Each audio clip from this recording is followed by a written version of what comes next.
Assalamualaikum warahmatullahi wabarakatuh. Bismillahirrahmanirrahim.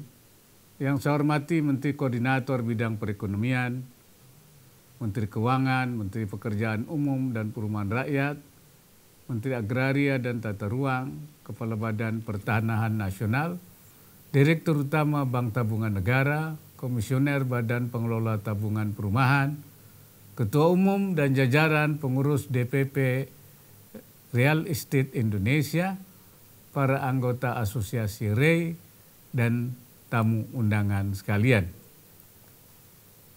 Alhamdulillah, puji syukur, mari kita panjatkan kehadirat Allah Subhanahu wa Ta'ala yang telah melimpahkan rahmat dan karunia-Nya kepada kita semua, sehingga pada hari yang berbahagia ini kita dapat hadir dalam acara Rapat Kerja Nasional Rakernas REI tahun 2020.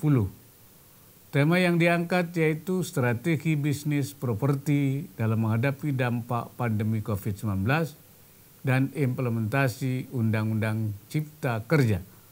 Sangat tepat dan sesuai dengan kondisi nyata yang kita hadapi.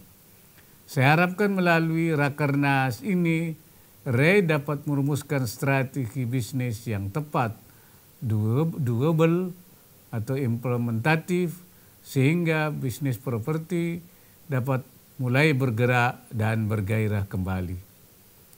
Hadirin yang berbahagia, pada kesempatan yang baik ini, saya menyampaikan terima kasih dan apresiasi kepada REI dan semua pihak yang telah terlibat dalam upaya untuk mengurangi angka backlog perumahan di Indonesia.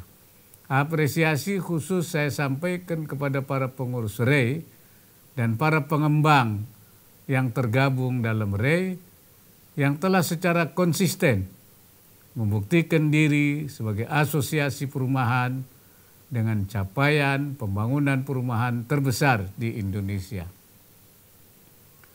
Pemerintah percaya bahwa membangun rumah untuk rakyat tidak hanya akan berdampak positif terhadap perekonomian, tapi juga akan mengangkat kualitas hidup masyarakat, khususnya mereka yang terlibat dalam klaster industri perumahan dan properti. Hal ini dapat terjadi karena sektor perumahan dan properti merupakan klaster industri yang melibatkan lebih dari 150 jenis usaha dan industri, serta menyerap lapangan kerja cukup besar. Oleh karena itu, pembangunan sektor perumahan perlu kita dukung sebagai pengungkit pertumbuhan ekonomi yang inklusif dan manfaatnya dapat dinikmati oleh berbagai kalangan masyarakat. Sejak diresmikan oleh Presiden Republik Indonesia pada tahun 2015, program 1 juta rumah sampai dengan saat ini per 16 November 2020 telah terrealisasi sebanyak kurang lebih 5,4 juta unit, dan lebih dari 70% dari jumlah tersebut dinikmati oleh golongan masyarakat berpenghasilan rendah atau MBR. Khusus untuk tahun ini, dikarenakan pandemi COVID-19, realisasi program 1 juta rumah per 16 November 2020 baru mencapai 667.554 unit rumah, terdiri atas 75% rumah untuk masyarakat berpenghasilan rendah dan 25% rumah untuk non-MBR. Karena pandemi ini pula, rencana capaian REI untuk membangun 239.109 unit rumah untuk MBR mungkin belum mencapai target. Kita semua menyadari bahwa perjuangan untuk memfasilitasi penyediaan rumah bagi rakyat masih panjang. Berdasarkan data dari Badan Pusat Statistik pada tahun 2019, jumlah keluarga di Indonesia yang memiliki rumah sebesar 80,07%. Sementara sisanya tinggal dengan cara menyewa rumah, menumpang di rumah kerabat, atau mungkin bahkan hidup nomaden. Karena itulah pemerintah memberikan perhatian khusus untuk sektor properti. Dalam Undang-Undang APBN 2021 telah dialokasikan pembiayaan perumahan sebesar 30 triliun.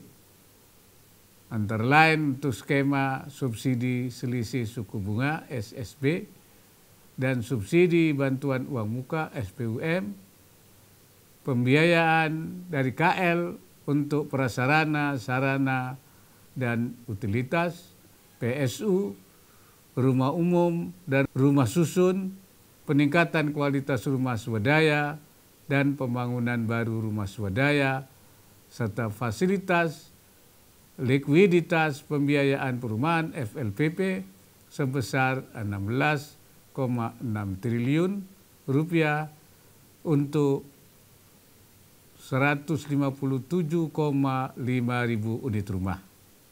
Hadirin sekalian, sebagaimana kita ketahui, pemerintah telah menetapkan Undang-Undang Nomor 11 Tahun 2020 tentang Cipta Kerja. Undang-Undang Cipta Kerja ini dapat lebih mendorong investasi, penciptaan lapangan kerja, memudahkan pembukaan usaha baru, mendukung pemberantasan korupsi, sekaligus memulihkan perekonomian pasca pandemi. Sebagai aktor yang turut menggerakkan roda perekonomian dan menyumbang sekitar 2,7% PDB nasional, sektor properti termasuk salah satu sektor yang mendapat porsi cukup signifikan dalam Undang-Undang Cipta Kerja ini. Setidaknya terdapat 8 aspek terkait sektor properti yang diatur Undang-Undang Cipta Kerja, yaitu rumah susun, bangunan gedung, perumahan dan kawasan pemukiman, badan percepatan penyelenggaraan perumahan, kawasan dan tanah terlantar, bank tanah, tata ruang, dan perpajakan. Saya ambil contoh tentang bank tanah. Jika bank tanah telah efektif beroperasi dalam 1 atau 2 tahun ke depan, akan terdapat banyak hak guna bangunan HGB, hak guna usaha HGU, dan tanah terlantar yang dapat digunakan sebagai bank tanah untuk perumahan rakyat.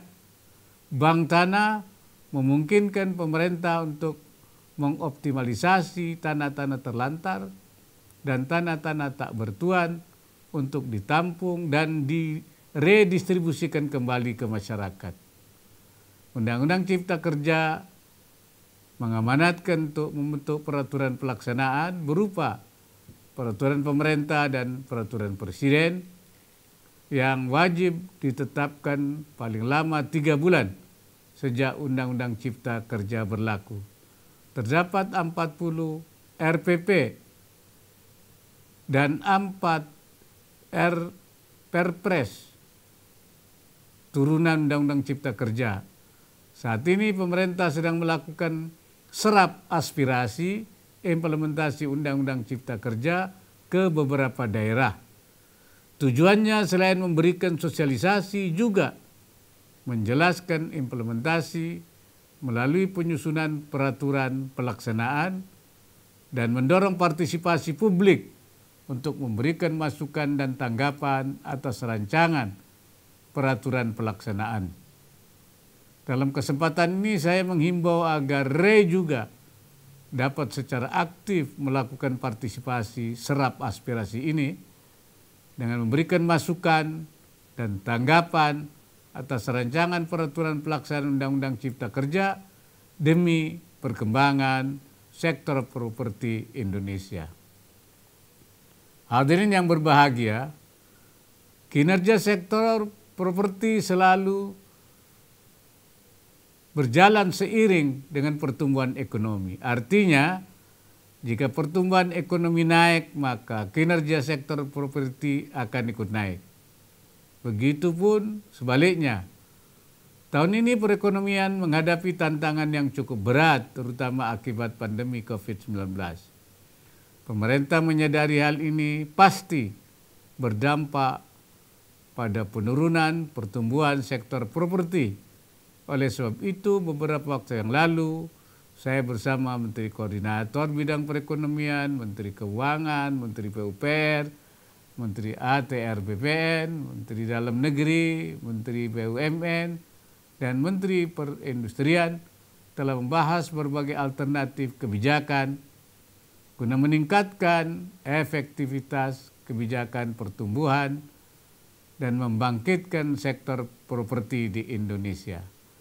Saat ini pemerintah sedang mengkaji lebih lanjut skema subsidi dan intervensi pemerintah yang lebih tepat, termasuk antara lain kemungkinan penggunaan sisa anggaran skema SSB dan SBUM tahun anggaran 2020, penggunaan tanah-tanah negara untuk pembangunan perumahan, pemanfaatan tapera dan integrasinya dengan skema-skema pembiayaan perumahan lainnya, serta reformasi Perumnas.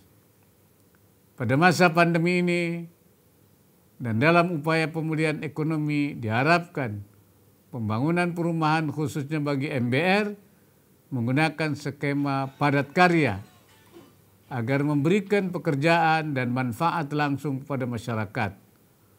Selain itu, seluruh pembangunannya agar menggunakan bahan dan material produksi dalam negeri dan bahkan bahan bangunan hasil industri lokal.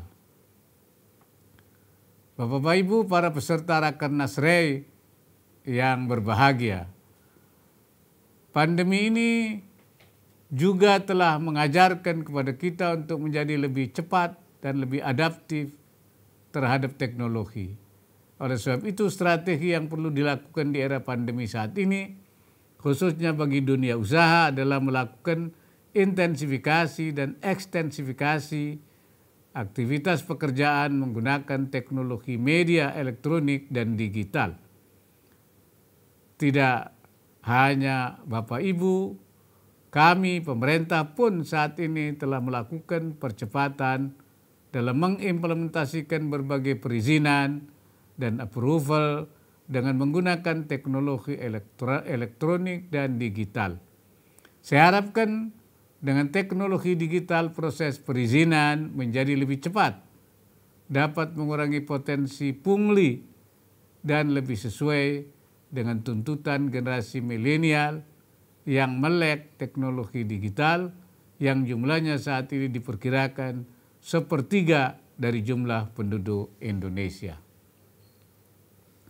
Bapak Ibu yang saya hormati, di tengah kondisi penurunan ekonomi, masyarakat menjadi lebih peduli dengan apa yang kita sebut value for money. Sehingga dalam membeli barang yang nilainya tinggi, mereka tidak hanya memperhatikan masalah harga, mereka juga akan memperhatikan track record dari penyedia barang jasa. Oleh sebab itu, penting bagi Bapak Ibu, para pengembang perumahan untuk selalu menjaga kepercayaan masyarakat dengan terus menjaga kualitas dari rumah dan fasilitas perumahan yang dibangun serta layanan dan kepastian hukumnya.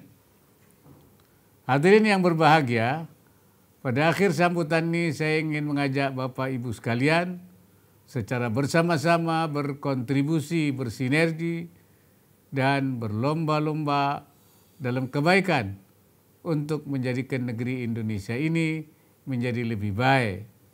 Saya berharap REI ke depan tetap menjadi sebuah asosiasi yang solid dan terdepan dalam pengembangan industri properti di Indonesia.